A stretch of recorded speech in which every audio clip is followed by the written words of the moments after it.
You are listening to Diasporic Music on Black Power 96 with Melinda Francis, Norman Richmond. Joining us on the line is Dr. Gerald Horne, the John J. and Rebecca Moore's Chair, of History and African American Studies at the University of Houston. And he has about 40 books out, and you are, I guess before we should let everybody know that you had a book launch in Washington D.C. at the Sankofa bookstore. Could you give us the title of the book, and can you give us a rundown of the Sankofa bookstore? I know that's an important spot in Chocolate City, or is it still Chocolate City or Neapolitan City? Well, first of all, I was actually Sankofa last week when I spoke to you. I was doing interviews for these new films by Haile Gerima, who, as you know, is of Ethiopian descent, although he matriculated at UCLA and became part of the famous LA Rebellion. The filmmakers, right, including Charles Burnett, Billy Woodbury, et al., who made their mark in Black cinema. He has a film coming out relatively soon on Black indigenous collaboration against the settlers in North America in the 19th century, and another on the Italian invasion of Ethiopia in the 1930s, and focusing particularly on the role of African Americans. And you may recall that in my book, Storming the Heavens, which deals with African Americans in aviation, I highlight the role of Black American aviators in coming to the defense of Ethiopian sovereignty in the 1930s. The book signing was for the book Revolting Capital, Racism and Radicalism in Washington, D.C., 1900 to 2000.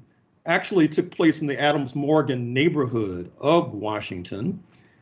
And I'm happy to say it was relatively well attended. I'll be coming back with my next book, which will be out in a few months, entitled I Dare Say, a Gerald Horne Reader. It's sort of a compilation of articles that I've written over the decades in one volume, making it easier to track down pieces like, for example, a piece I wrote on the lumpen, theorizing the lumpen, which actually I wrote while I was living in Zimbabwe in the 1990s. But it can be found online, but now it'll be in tangible or hard copy form, as they say. So look for that in a few months. I have a question to ask you about the Ethiopia and the pilots. There was a young man. His name was Ford, and I think he might have led the Marcus Garvey's his religious order, and there was African Americans that were involved in the whole the flying of the planes, and then there was another brother. He was from Antigua. You know who I'm talking about? He was I think he still has children in Ethiopia. I think we talked about it before. Well, vaguely. I mean, there was this significant diaspora from the Americas and the Caribbean to the Horn of Africa. Actually, it precedes the 1930s. I'll be dealing with it because one of my projects I'm working on now deals with the Horn of Africa and its relationship to North Africa, particularly in the 19th century and early 20th century. And as a footnote, and I might have mentioned it before, but it's worth mentioning again in a sort of a segue into subsequent topics today. And that is with regard to the Italian invasion of Abyssinia, Ethiopia, in the 1890s. One of the real reasons why it was repelled successfully, one of the few defeats of European colonizers during that time, was because of the Christian connection. That is to say, the connection between the Christians in Russia and the Christians in Addis Ababa. And Russia armed the Abyssinians to the teeth. And I should also say this was for geostrategic reasons. And this piece will also be in the Gerald Horne Reader. Last year, in the aftermath of the special military operation Russia launched in Ukraine, I pointed out that historically there had been a tendency in European history for the Western Europeans to try to subdue Russia, going back to Napoleon, through Britain sponsoring the Japanese attack on Russia in 1904, 1905, a real turning point in the struggle against white supremacy, up to Operation Barbarossa in June 1941, launched by Berlin. And this has something to do with the point that the Western Europeans got wealthy feasting on the African slave trade, speaking of Britain, France, the Iberians, Spanish and Portuguese in the first instance, and plundering the Americas. But they were not necessarily the major power in their own backyard. Speaking of Europe, and obviously if you look at a map, most of Europe is Russia. And so trying to resolve that contradiction has been a constant in European history, and it's a constant today if you look at all these articles and speeches by North Atlantic spokespersons proclaiming that they feel that Russia needs to be broken up, just like the socialist bloc was broken up post 1989. But I guess that was not sufficient to weaken Russia sufficiently. So now they're going after the big enchilada. I remember growing up, we always were I guess was when we weren't really taught, but the myth of Russia was that Russia was a completely white country. I remember Malcolm talk about Russia, the Russian Revolution. Yes, that was white nationalism, but would you say that many people, I don't know if there's a huge number of, for lack of a better term, people of color inside Russia and what became of the Soviet Union? Well, I just mentioned that a good deal of Europe is Russia, a good deal of Asia is Russia too, for that matter. Right. And substantial Korean, Chinese, Japanese minorities. Mm-hmm. For example, Vladivostok, which is Russia's window on the Pacific, not far distant from North Korea. And in fact, Moscow's just broken an agreement with China so that China can have more access to Vladivostok. Vladivostok only becomes a Russian city in about 1860. And in fact, what the North Atlantic nations did adroitly and successfully in the middle part of the 20th century was play up on this idea that what was Soviet territory historically had been Chinese territory, which in a sense was accurate.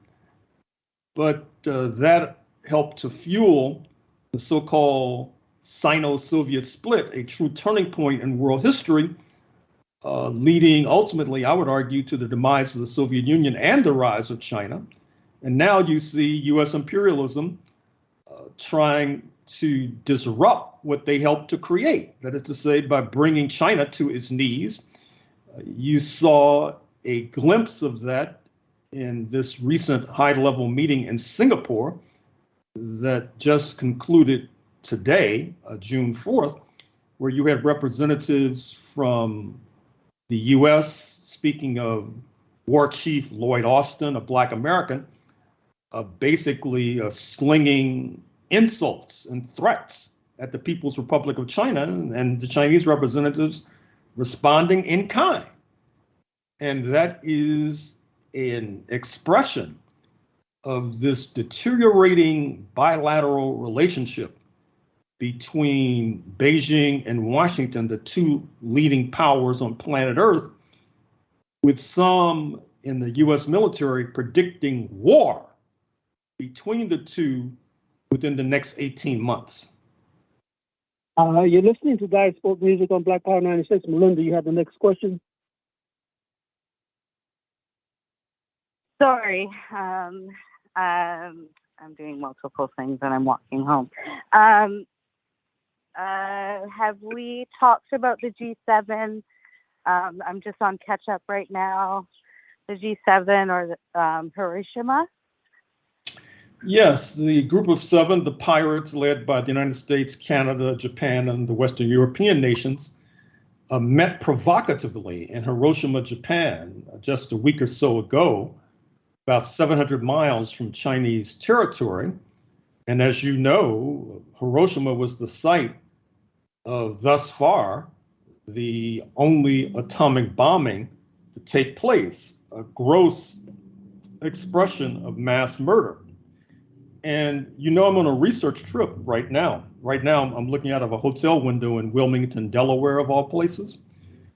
But a week or so ago, I was in Sacramento, and I was going through the correspondence of the then California governor, Gerald Horne, who was governor at the time of Hiroshima. And I have to say, it's breathtaking and startling to read the correspondence from these so-called Anglo-Californians acting as cheerleaders for the bombing, in favor of the bombing of Hiroshima and Nagasaki. It's really breathtaking. It's chilling. And I should also add, of course, that there's a lot of correspondence too, berating the U.S. Negroes who were flooding into California at that same time, because recall that from Seattle to San Diego, the U.S. authorities seized the Japanese American population, herded them into internment camps, and then enticed many U.S. Negroes to move west to take their place. In fact, when I was in Washington, I was looking at the records of the NAACP. And as this internment, this violation of human rights was taking place, NAACP leaders were not complaining. They were appointing committees to see who could be first in line to seize Japanese property. It's really obtuse. It's really obscene. And once again, we're seeing a replay of that kind of anti-Asian sentiment, this time directed at the population of Chinese descent. But it's a real dilemma for U.S. imperialism, because as I said a few weeks ago, and actually let me amend my remarks, I spoke about the campus at the University of California, Berkeley. What I should have said is that there are thousands of students, or hundreds and hundreds and hundreds, amounting to about 1,000 students who are nationals of the People's Republic of China, and a few hundred Black Americans. So there are more Chinese students from the mainland, not Chinese Americans, than there are Black Americans. Now, you scratch your head and you say, wait, I thought that they want to wage war against China. They want to, you know, they're passing laws in California and Florida, disallowing Chinese people who also are U.S. nationals from owning property, for example, in sort of a replay of the 1940s with Japan. But I think that Berkeley situation, which is in fact reflected on many of the UC campuses, including UC San Diego, where I was visiting about 10 days ago, which also has a substantial population from the mainland as well. And it's one of the leading science campuses in this country. And I think it's explicable because, number one, students from China, they're not there on scholarship. They pay full tuition, so it's profitable. Because, as you know, these Euro-American elites don't want to pay taxes, but they want services. And so scholarships are not necessarily seen as something worth spending on. And then there's the other aspect, which is anti-Blackness. I mean, these folks in the United States are still upset that their property in enslaved Africans was seized without compensation in the 19th century. So they want to punish us forever. I mean, it's the Keith Sweat philosophy. Make it last forever in terms of punishment of the U.S. Negroes. And so there you have it. You mentioned Wilmington, Delaware. That's where Bob Marley was living. He wrote a song called "Working on the Forklift on the Night Shift." and Bob was a member of the UAW, and when he got drafted, that's when he went back.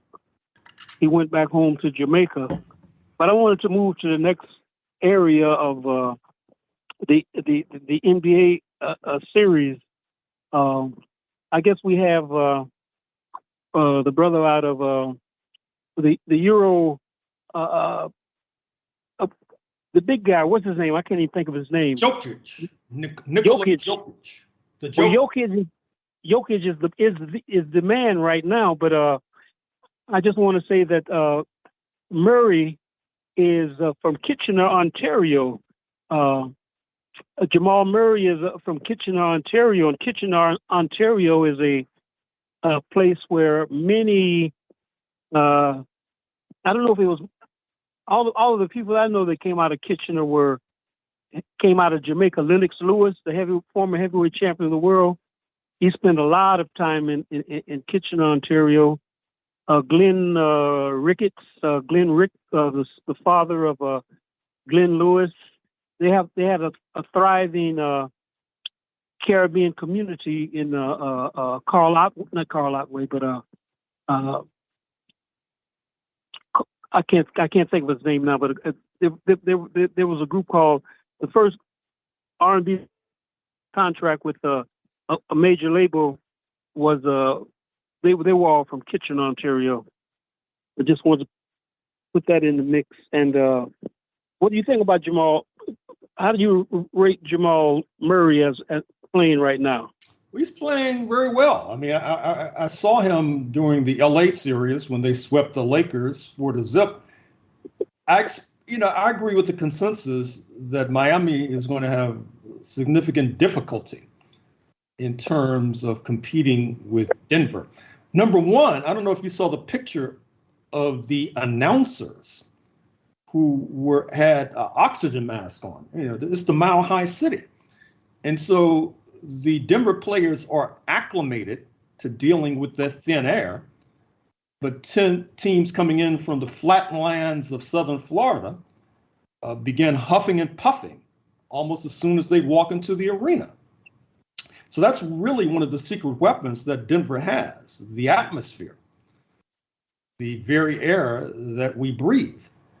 And also with regard to Jokic, he's not like Novak Djokovic, the tennis star, who is a Serbian patriot, and in fact got into hot water during the French Open, which is unfolding as we speak, for backing his government in its present confrontation with Kosovo, which has this ongoing conflict between Serbs and Albanian Muslims. Interestingly enough, the imperialists, in exemplifying how they can be ecumenical when their interests point in that direction, the imperialists are siding with the Muslims against the Serbian Christians. Interestingly enough, that's a trend that you oftentimes see in the Balkans, in the former Yugoslavia. And it's also an expression of the fact that stirring up a hornet's nest between Serbia and Kosovo is also seen as a way to distract Moscow, because Russia and Serbia are allies and comrades, not only stretching back into the 20th century, but also, of course, stretching back before then, when both saw themselves as being under the gun being administered by the Ottoman Turks, predominantly Muslim. And that's a factor in terms of trying to unravel the contradictions of European history and the contradictions, particularly of the socialist count in the first 7 or 8 decades of the 20th century, was that many of the Eastern Europeans, particularly the Bulgarians, I would say, relied historically upon Russia to keep the Ottoman Turks from literally enslaving them, which of course they were able to do to a certain degree. So keep your eye on Serbia and Kosovo, because given the fact that the North Atlantic escapade in Ukraine seems to be failing and flailing, the North Atlantic imperialists apparently still adhere and hew to the philosophy of the late Pentagon chief Donald Rumsfeld, who once infamously said, if you have a problem, the way to deal with it is to enlarge it. Now, that sounds contradictory, not to mention problematic, but his reasoning is that by enlarging the problem, you create new tensions and contradictions that you can take advantage of. And so they'll enlarge the problem by starting a brush fire on the Serbian Kosovo border. Now, interestingly enough, Kosovo, if you consult your memory bank, the last time it was in the news, and this is rather chilling, I'm afraid to say, is that it was basically a gangster regime. And so one of their gangster hustles, or side hustles, as they say nowadays, was organ pilfering. That is to say, if you were a tourist who arrived in Pristina, the capital of Kosovo, you might leave without a kidney, basically. And then, selling the kidney on to some hospital in, I don't know, Saudi Arabia, Israel, etc. So this is the regime that the U.S. imperialism and Canadian imperialism are trying to protect. Don't expect to see any stories in coming weeks about organ rustling in Kosovo, because the regime will be portrayed as paragons of human rights virtue, of fighting heroically against the dastardly Serbs. You're listening to Diasporic Music on Black Power 96. Fred Hampton Jr. has talked about Oregon, that whole Oregon situation, straight out of Chicago. He's been saying that for years. Well, it's a big business. As you know, there are many legitimate stories about people donating kidneys. But these Kosovos, they may take your heart, and that means game over, basically, or take a cornea, for example. So it's really a gangster regime. Now I see that I've diverted from talking about the Joker of the Denver Nuggets, the star center, 6'11", 7 foot tall. He's really sort of reinvented the position of being a basketball center, in the sense that since he's a good outside shooter, he sets up 25 feet away from the basket, drawing the opposing center to him, which allows his teammates to cut to the basket for easy hoops. And then he's a very good passer. He had double digits in assists, double digits in points, double digits in rebounds of the first game. And, you got to give him his proper respect. Anthony Davis, the LA Lakers star center, I'm sure is willing to give him his proper respect, as did LeBron James at the press conference after he got swept 4-0 by the Nuggets. I remember that. He picked him up. He gave him his props. Well, what else could he do? You could see that the Lakers, LeBron and Anthony Davis, were becoming increasingly distressed by the Joker's play. You could see their shoulders drooping and their heads or their chin resting in their necks as they looked downward, disconsolate, after he had made one star play after another. It was quite an exhibition. And I just don't think Miami has the horses. I've been betting against Miami the whole series, these playoffs, and losing, of course, because they beat the Knicks. They beat secondly. Let me ask you this: do you think they're going to win any game at all? Some people are predicting that it's going to be a Denver sweep. Oh yeah, they beat Boston. Well, it wouldn't surprise me, because I don't think Miami belongs there, to be frank with you. I hope that I don't have to eat my words, but that's my opinion. I think that they're a fluke. I think that they do play well as a team, to give the devil his due. But Denver plays well as a team, plus they have more talent. But I think we're running out of time. I want to ask you about Nick Nurse and Joel Embiid. Nick Nurse, the former coach of the Toronto Raptors, is going to be working with Joel Embiid, the Cameroonian. I guess he was the MVP of basketball, wasn't he? Yeah, you have sort of musical chairs with these coaching positions. Montel Williams moves from Phoenix to Detroit. He's now the highest paid coach in the league, believe it or not. Nick Nurse, sacked some time ago by the Raptors, now moving to the 76ers. We're waiting to see where Doc Rivers, sacked by Philadelphia, where he might end up, maybe in Milwaukee. And speaking of Toronto, right now I have on my television screen your Blue Jays playing the New York Mets. And you'll be happy to hear that the Blue Jays are winning thus far. How was Vladimir Guerrero? How was he looking? Well, he smacked a dinger. I saw it. It was like a rocket. High velocity off of his bat into the left field stands.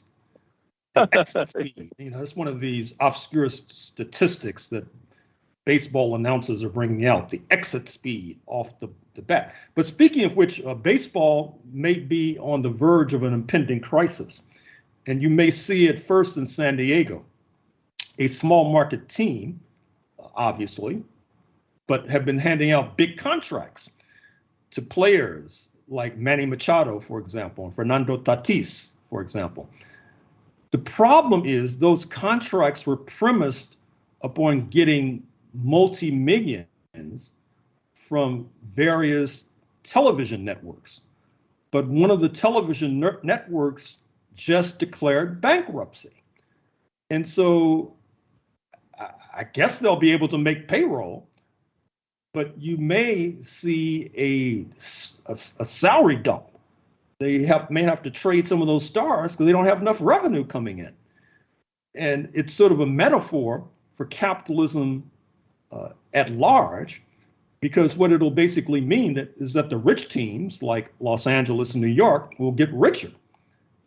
And the small teams are basically feeding the rich team. It's just like the banking system, where you have the collapse of Silicon Valley Bank, First Republic Bank, and JP Morgan Chase, which is one of the whales, gobbling them up. So this is the rhythm of capitalism. And speaking of the rhythm of capitalism, I have to say that I held it in while I was there, but I just left Washington this morning. And the title of my book, Revolting Capital, which obviously has multiple meanings, but has a particularly appropriate meaning when you look at how revolting it is that the way they treat poor people, and especially poor Black people. They are all over the sidewalks, many of them in mental distress. It's quite troubling. It's quite disturbing. And I must say that it has direct impact on a person like myself, because overwhelmingly and disproportionately, most of the people I'm talking about who are living on the sidewalks are older Black men. And despite my youthful appearance, I'm an older Black man. And the kind of negativity, to put it euphemistically and mildly, the kind of negativity with which these homeless Black men are treated in many ways is transferred to a person like myself. And what's interesting, it makes you think about the class question. At least it makes me think about the class question, because, I'm doing research on Capitol Hill, walking distance from the U.S. Supreme Court and the Capitol, and in fact, from the White House. And you have this multiplicity of Black security guards. And of course, these black security guards, believe it or not, it seems like they're looking for any excuse to hit me over the head with a baton, which goes to this point. It reminds me of Tyree Nichols, the brother in Memphis who was killed by these black officers. Yes, sir. I remember. You shouldn't necessarily expect automatically some sort of class or race solidarity, because the ruling ideas of any society are those of the ruling class. And if the ruling class exhibits and exudes anti-blackness, well, you expect their minions to exhibit and exude it simultaneously. And I have to say, these young black male security guards, they're rather frisky. I really don't want to.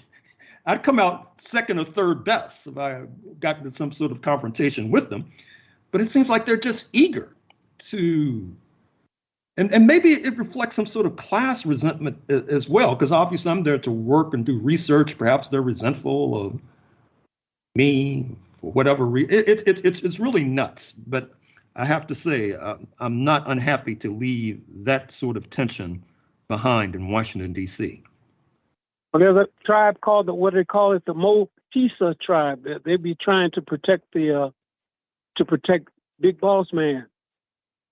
Yeah, and of course that sort of behavior or misbehavior is not directed at my melanin deficient comrades or peers, I should say, not comrades, peers.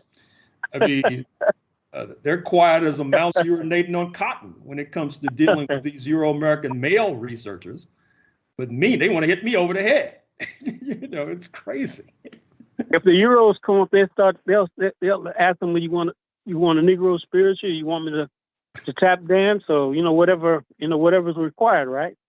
Oh yeah, it's really ridiculous. And as I said, it brings me back to the class question. And oftentimes, I think some of our comrades, and I'll use the term comrades now, they almost seem to think that class solidarity is automatic. Well, somebody needs to tell these security guards on Capitol Hill about that. Yes, sir. The class question is definitely real. I know I came out of a working class background. Both of my parents, my father worked in a auto plant, not an auto plant, but the aerospace industry, and it was the working class. People look down on people that work with their hands. And many times those people who work with their hands were making more money than the people that were not working with their hands. But and I guess it's worse now because people are not. You got that. I wouldn't use the word underclass, but you got so many people that are not working at all, right? They're not necessarily lumping, but they're not work. What would you call the people that are almost becoming lumping, but they're not quite lumping? How do you? Well, it's the reserve army of labor. I mean, you have a huge reserve army of labor in Washington, D.C. And, right. People don't have jobs. People living on the streets, and living on the streets is tough. They don't want to go to homeless shelters because they feel that those are just magnets for folks to hit them in the head. And so, you're talking about dog eat dog society. This is capitalism in the raw, capitalism at its ugliest in the supposed capital of the richest nation on planet Earth. I don't know if we have any time for Melinda to ask the question, or have we run out of time? I think we ran out of time. We'll get to the list next week. We'll talk about Alberta next week. So, yeah. All right. I would like to thank Lisa Watson for technical brilliance as per usual, and thank